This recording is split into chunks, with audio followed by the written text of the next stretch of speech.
During the Inquisition, the church thought that they were purifying society, that they were doing what was absolutely right for their times.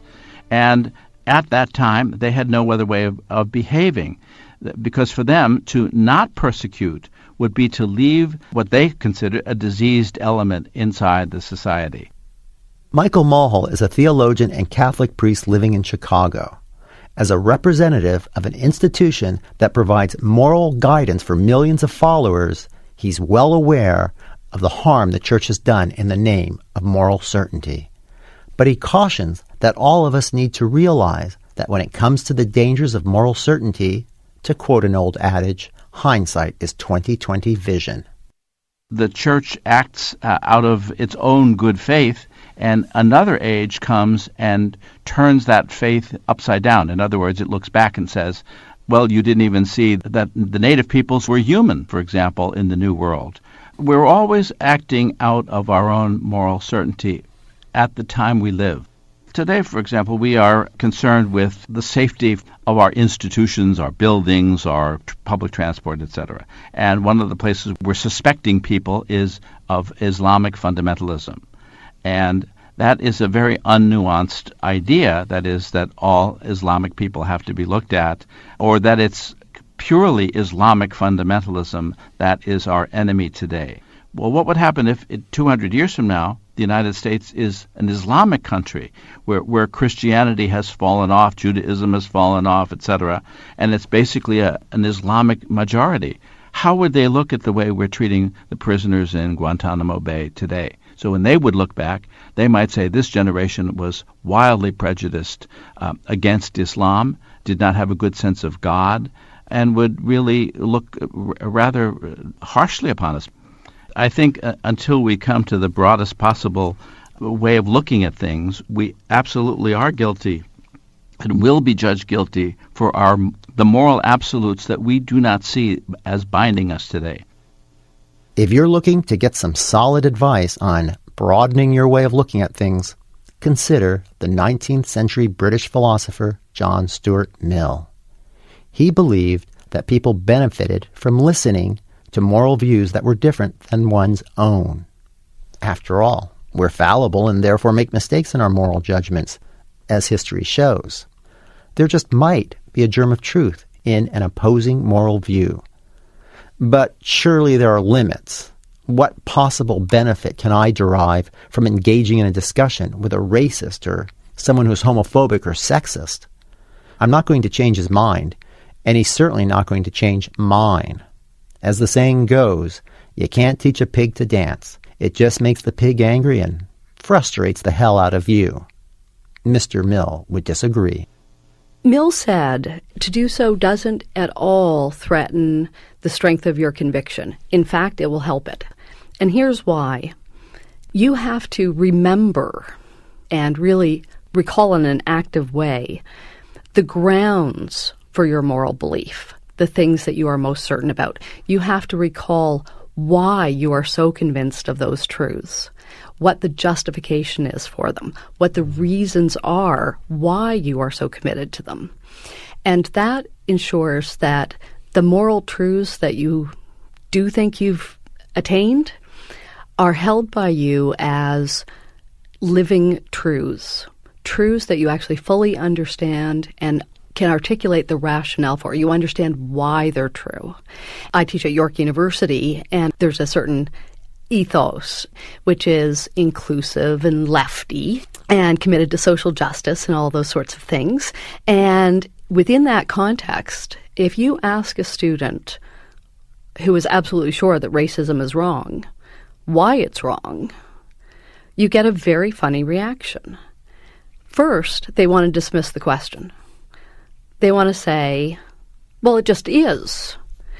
As though, and this is the important point, right? As though anyone who would ask that question is such a moral idiot that they're not even worth engaging in.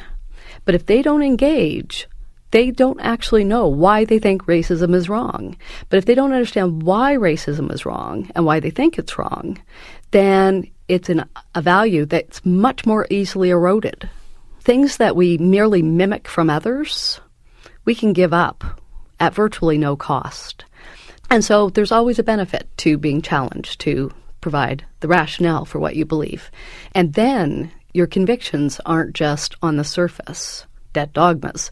They're really felt and lived, and you understand the rationale, and you can apply the principles that underwrite the moral certainty that you have there into new and difficult situations about which you might not be so certain. Truth is never possessed. It's never possessed scientifically. If we think we have the answers to the universe, we won't go any farther. When I was born, the standard was the universe was 150 million light years wide. Well, that's not even outside of our galaxy today. And today, the standard is that we are 14.5 billion years old from the Big Bang. But that's as far as we can see right now. We have no idea. And we have to keep our minds open to the fact that there may be a whole section of reality that we simply can't conceive of right now. We can't see it. We can't sense it. We don't know what it's about. We don't know how many dimensions of reality there are, all of these things. Donald Rumsfeld was really criticized when he talked about the unknown. But in fact, that is a principle in philosophy, that we have to understand that there are things we aren't even thinking about yet. I'm not saying that every one of us can completely open ourselves, but we can at least have a grasp of the fact that we are not completely open.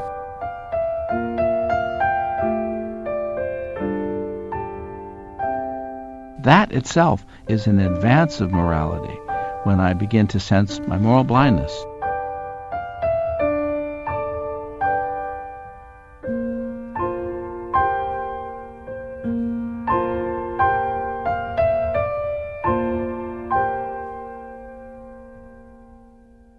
If you ask me an opinion on any major philosophical issue or political issue, I tend to see all sides not out of any innate being a better person or something. It's just the way I function.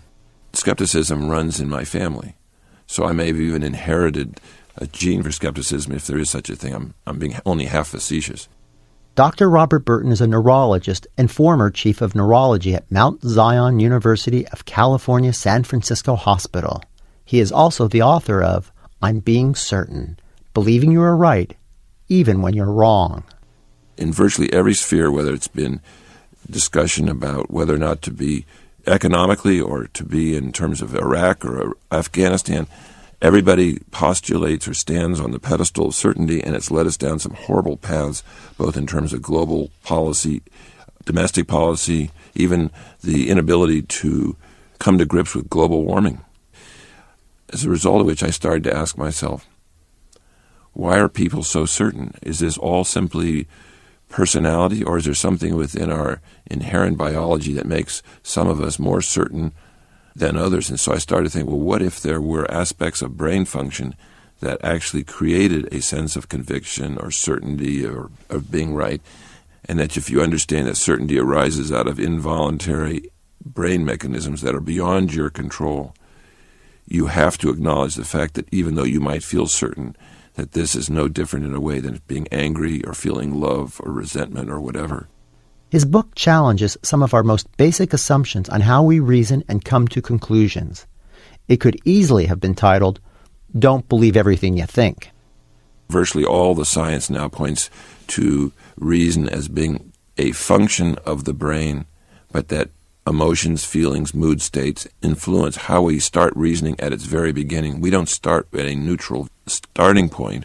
So if you think in terms of pure reason as being the paradigm for the proper life, you're going against what our modern-day science is telling us about our brain function.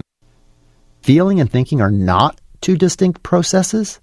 Haven't we always been told, don't let feelings cloud your thinking? Well, apparently this admonishment is based on a complete misunderstanding of how we've been wired to learn. If you run up a tree and escape a charging tiger, and that is a way that you learn how to avoid a tiger, but then you could say, will this always work? And then your mind sets out to think of examples of when it might not work. For example, let's say the tree trunk is too thin and you fall down and the tiger eats you. So you'd say, well, it will work if the tree's strong enough, but I can think of examples where maybe it wouldn't work. So I could say it's right this time because the tree trunk is very strong and will hold me up. But I can't always know the tensile strength of every tree that I run against. So each time I'll have to ask, is this going to work? And it will be a probability equation. I can never know with certainty that this is right. Therefore, I'm always going to be asking, it's true this time, but I don't know if it'll be true in the future. It's hard to learn that way. You've got to learn it's true now and it will be true in the future, even if that's not true. A thought by itself can never be finished. You need something to stop that process and go, aha, that's right. I realized finally that you need a second system within the brain. You need a feeling about your thought, some sense in your brain that the thought you have is correct. And more recent studies have shown that the areas of the brain in which these phenomena of feelings of understanding or knowing arise actually have rich connections with the area of the brain that provides reward systems.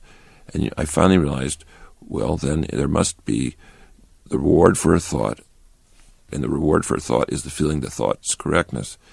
Every time that you feel that sense, I'm right, you are rewarded in the same way as you're rewarded if you took cocaine, alcohol, cigarettes, gambling, and won a lottery. It doesn't make any difference. It's the same reward system. And I think that this feeling of being right is, for many people, just as strong an addiction. And you hear these people on television, for example, saying, I know that I'm right. There's a big smile on their face. They're having pleasure.